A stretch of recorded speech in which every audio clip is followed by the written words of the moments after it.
Hey everybody, I'm Scott Wikle. You're listening to My Kind of Country. Thank you so much for joining us on a Monday night. I have a very special guest, and this is kind of a unique subject for our show, but I think that our listeners are really going to love what's the message is in these books that this gentleman has written, and he's got some really interesting stuff to share with us today. He's also worked in the field of country music as a video producer, a writer, and a director, and he is currently producing the Pearlie Curtis Show that is airing on RFD TV. And it's a pleasure to welcome the author of two Christian fiction books, The Devil Plays Six Strings and The Devil and the Dance Hall Girl. This is Vince Pinkerton. Vince, how are you tonight? I'm doing great, Scott. Thanks so much for having me on. Well, it's an honor, and I want to thank Jennifer Herron for getting us in touch. And we were talking off air before we got on tonight that you and I have met, and I got to spend some time together with Freddie Hart and David Frizzell. Oh, yeah, it was a great afternoon. And it certainly was a lot of fun. And then, of course, you're working with the great Pearlie Curtis, and he played steel guitar for Freddie Hart's final album that David and I worked on while we were in town that week. And it's called God Bless You. And so he played on that. Eugene Moles played on it, and we had a blast. Oh, yeah, they're great guys. I was actually, just before we called, was shooting an interview here in my studio with Pearlie. So, it's part of the Pearlie's Place TV show that we do for RFD, just doing an interview to help get a little more word out about that. So he's a neat guy. He is. He's a great friend. He's such a nice guy, and I'm so glad that he's getting the recognition he deserves, because he's such a monster player and singer and just a great personality. Oh, absolutely, and he's got just such a good band with him on Pearlie's Place. It's just amazing. It's so much fun to do those shows. Oh, absolutely. Where do you guys record those at? Those are done at the Troubadour Theater. Okay. In Nashville. It used to be the Texas Troubadour Theater, but it changed hands and they took the Texas part off of it. So okay. It's the Troubadour Theater. Yeah, it looks like they've done a pretty extensive remodel in there too. They really did. It used to be set up kind of like the Ryman with pews in it, and they've taken that out, put in a dance floor, and I've just really upended the stage, got the better lighting, better sound in there. They've done an amazing job with it. Oh, that's great. The Pearlie Curtis Show airs on RFD TV. You can check your listings for air times for that, and make sure you check that out. Of course, we play a lot of Pearlie's fantastic music on our show, and he's been a guest on my show several times, so check that out, folks. Well, Vince, first of all, I guess what I really want to ask is, how did you end up deciding to write books?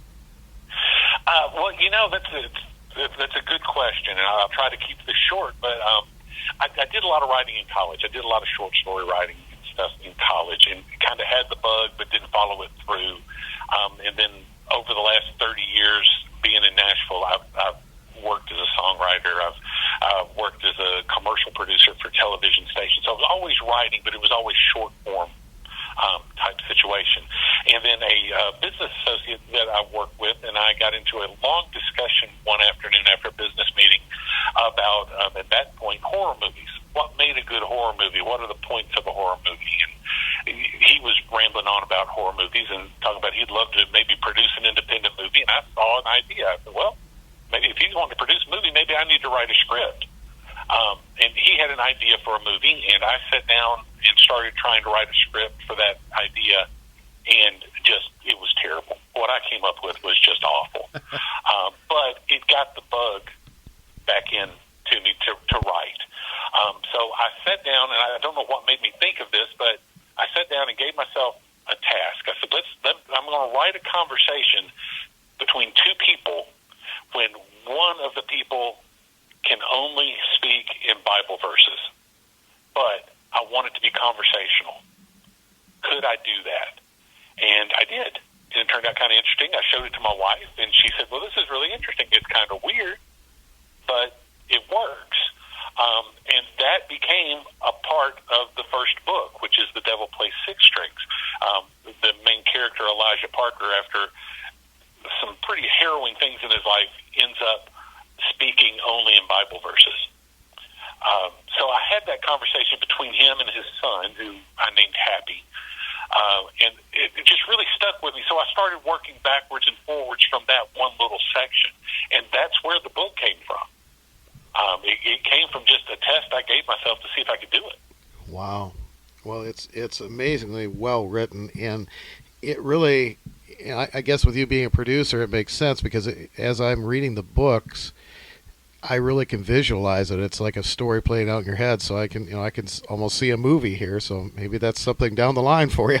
I'm sure you thought of that. Well, that would be great, absolutely, and that's a great compliment because that's what I was shooting for. When I read, and I read a lot, it's the books that I forget I'm reading, and the words translate into pictures in my mind while I'm reading. Those are the ones that I like the best, and that was really what I was trying to do, was just paint some very vivid pictures.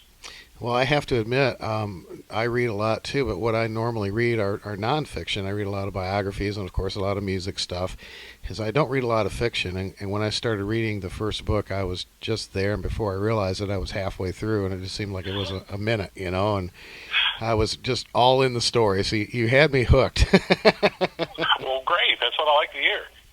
And I love that, there's some very non-sugar coated real life stories in this book, and there's lessons to be learned.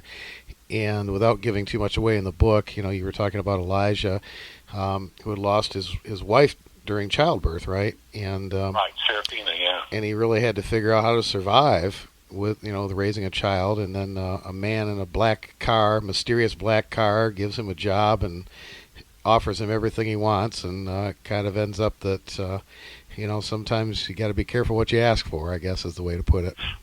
Exactly. Yeah, he needed a miracle and he got one, but sometimes miracles come at a cost. Yeah, and this guy's name is Mr. Give. I love that. And it doesn't take too much to figure out who Mr. Give really is as you read the book. Yeah, he makes it clear pretty quickly once he shows up in the story. Yeah, and I'll tell you, when I wrote the first book, which you and I have met, but for the listeners, I'm a 57-year-old white guy living in Nashville. But I wrote that book set in southern Mississippi in 1930, and as the book progresses over about a 20-year period. And when I wrote that, obviously there's a lot of Elijah is a black sharecropper who now is dealing with, trying to figure out how to survive with a newborn in that part of the country at that time in the country's history. I was a little hesitant as I was writing it as to, am I sugarcoating this? What I'm like, say, I'm a white guy. What do I know about what these people really went through? And it was really worrisome to me when I finished the book, and my wife read it, and she liked it. And again, she said, you sure you want to put this out? Because you're really getting into some stuff. And another show I do, along with Pearlie's Place, is I produce Dr. Bobby Jones Presents for the Impact Network. And if people don't know who Dr. Bobby Jones is, he is considered the Ed Sullivan of gospel music. He's been a pioneer in black gospel for over 50 years at this point. And I produced one of his TV shows. And I took it to him, and I said, Doc, I'm going to give you this book. And just read it and tell me what you think. I didn't preface with anything. I didn't even tell him what it was about. Just read it and tell me what you think. And about a week later, I was at his house doing some editing, and I said, did you get a chance to read the book? And he said, yeah. He said, I liked it. And he just kind of stopped. And I went, okay, that's what you say to people when you don't want to hurt their feelings. I said, I need to think about this. So I didn't bring it back up, and we finished our work, and I'm leaving, and when you work with Doc and you leave, he always walks out on the porch. He's a very gentlemanly fella. Always walks out on the porch. I was just about to get in my truck, and he said, let me ask you something. And I said, what, Doc? He said, how did you do that? And I said, do what? And he said, how did you get it right? In your book, how did you get it right? And I thought, okay, that's what I needed to hear. Mm-hmm. And that led to about a half-hour conversation, with him. And part of it is, Doc is 84. And he was in Nashville and working at the time of the race sit-ins at the lunch counters. And I've heard him and the people he worked with talk a lot about what life was like then. And it was pretty easy to incorporate that along with other stories I've heard, and seeing it honestly from the other side. Right. Seeing how people I knew, older white people that I knew, how they treated black people at the time. So it was, it was just it was a really nice confirmation for him to just tell me I got it right. Folks, before we get too far along, I do want to mention that Vince's website is sixstringdevil.com, and it's with the number 6. We will have that information on our Facebook page for My Kind of Country. You can get more information on these great books that he has there. Also available at Amazon.com and Kindle and Kindle Unlimited, and paperback and hardcover too. If you are one of those people that likes to have a book in your hands, you can get both. Vince, that's something I was going to kind of ask about, doing research for this and getting it right. I mean, did you do a lot of research into the time period and the area, or just, like you said, just getting stories from other people? It was mainly just getting stories from other people. I did do some research into the general area. I don't put them in a real place because I didn't want to do that. I created the little town all this takes place in, which I got away from in the second book. There's real places all over the second book.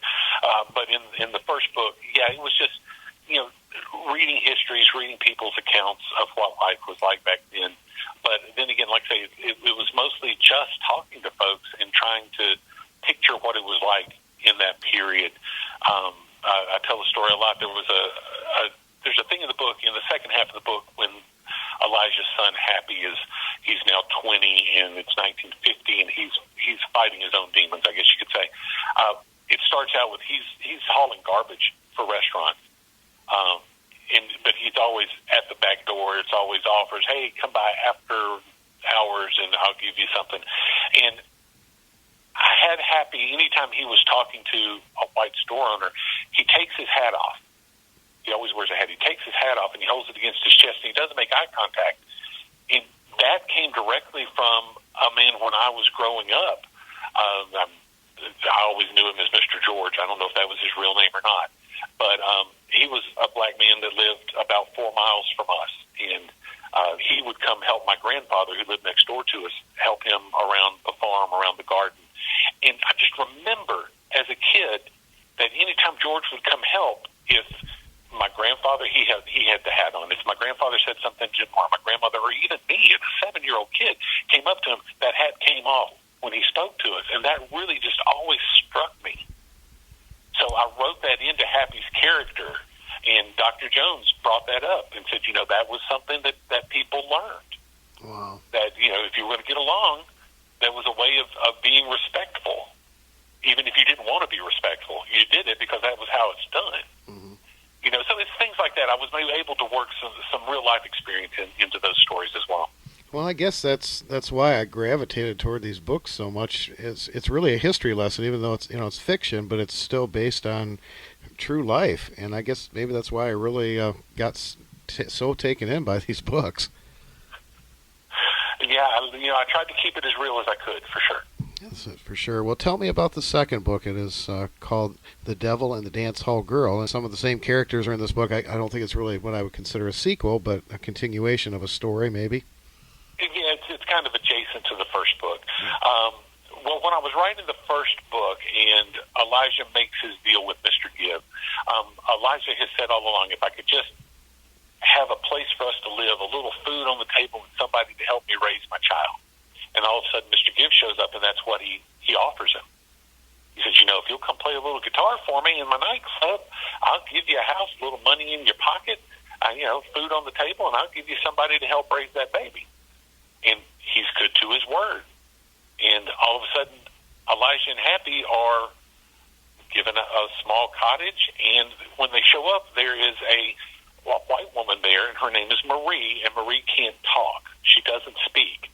I would love to say I knew ahead of time what I was doing when I wrote that into the first book, but I wanted there to be a communication problem between them. So I just made it where she couldn't speak. And, a relationship develops there. Marie cares for them, but it gets stronger relationship as the story progresses. And then Marie is used as a pawn by Mr. Gibb against Elijah. Mm-hmm. to try to keep him in control. Marie's just in the middle of the book. But after I finished it, her character just really kept weighing on me Why can't she speak? Why is she in a position that Mr. Give, or the devil, if you will, can tell her what to do, tell her you're going to live with this person, tell her you're going to meet his every need? Why is she in that position? And that's where The Devil and the Dance Hall Girl came out of. I wanted to write Marie's story. And I wanted to do something different where Devil Plays Six String is extremely grounded in a realistic time period. I play around a little bit more with it in Dance Hall Girl. I've created the world that if you're working for Mr. Give happily, then I think I said something like you never grow old, do anything you want, no repercussions to your life, that sort of thing. Yeah. And that's where Marie comes in. Marie's story starts at a stage relay station in the plains out west, shortly after the Civil War. And the book starts, it's pretty graphic, but a cowboy comes out of nowhere and basically, kills her family off except for her, and she luckily gets away. And that starts her story. That is a very hard life for a child. She goes from having her family killed to basically being adopted into a second family in a brothel in a mining town, where she, there's some lessons learned there, but then again, something happens and she's forced out on her own. And by the time she's 16, she's singing in saloons outside in Kansas City. And Mr. Give shows up there, and she figures out who he is real quick. And she's quick to tell him, look, the first half of my life has been a living hell. I'm not afraid of hell. If you can get me out of this life, I'll do whatever you want. And she makes her deal and starts off on, she's having a good time. She can do anything she wants as long as she's helping him, as I put it in the book, helping him sway people over to his way of thinking. But then she meets a young man named Joseph Mann, who is kind, gentle guitar player whose goal is to get on the Grand Ole Opry. And she's very taken with him. She's very motherly toward him because he's so innocent and he's so just unspoiled. But Joe introduces her to a minister that we call Pastor Mike, and a love affair blooms between Marie and Pastor Mike. And now all of a sudden, here we have people playing for two totally opposite teams that are trying to make things work, and it doesn't go too well.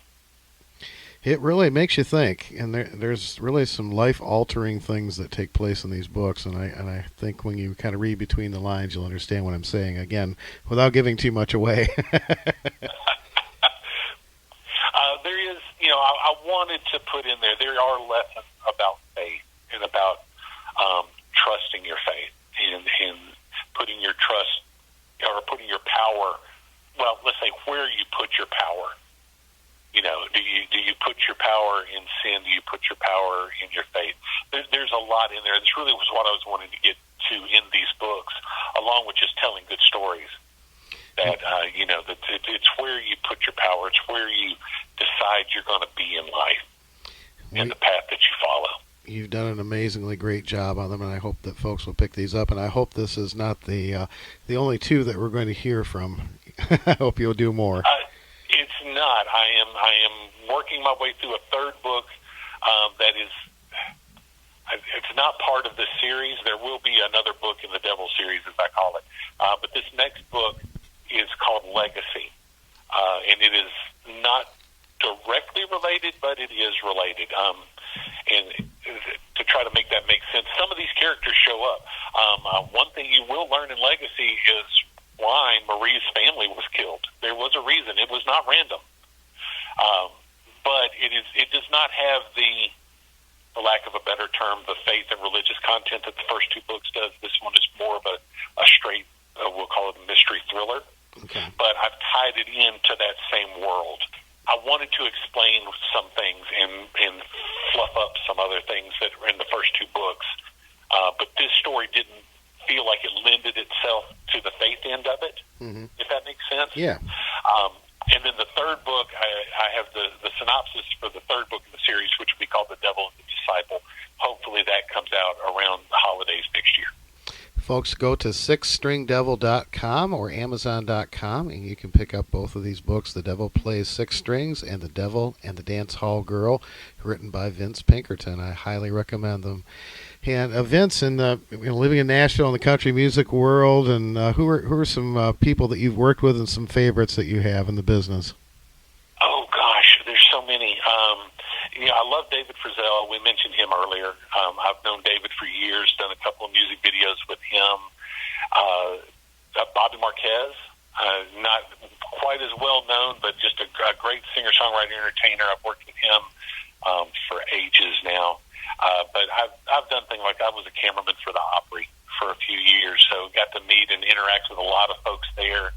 A lot of great singers, songwriters that are starting out. It's a fun community to work in. All right, folks, again, sixstringdevil.com is the website. Vince Pinkerton's fabulous books, The Devil Plays Six Strings and The Devil and the Dance Hall Girl. Make sure you pick these up, and we'll have that information on our Facebook page. And, Vince, we're going to play some music from Pearlie and from Bobby and some of these great artists that we talked about today, too. How's that? Sounds great. I'm ready for it. All right. Thank you so much for your time. I appreciate you taking the time to be on My Kind of Country. Oh, thanks for having me, Scott.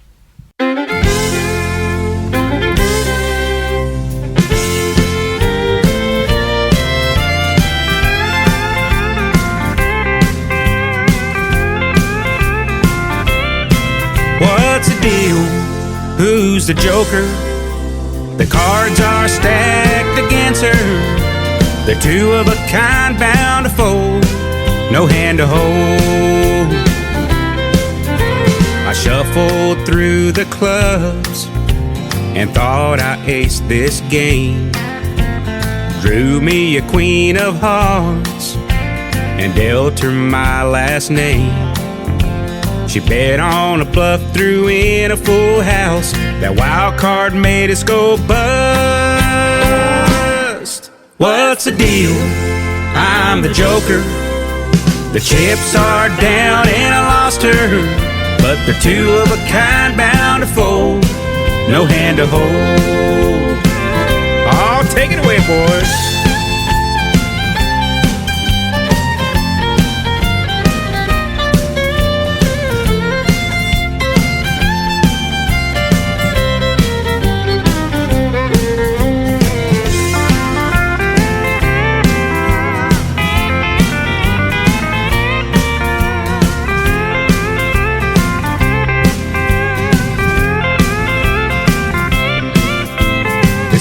Only flips for diamonds, so let's call a spade a spade. Our new king better get it straight, 'cause he's the next to be played. What's the deal? We're the jokers. Nothing up our sleeve to hold her, but we're two of a kind, bound to fold, no hand to hold.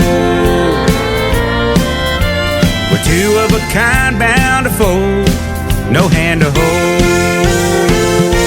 Yeah, we're two of a kind, bound to fold, no hand to hold.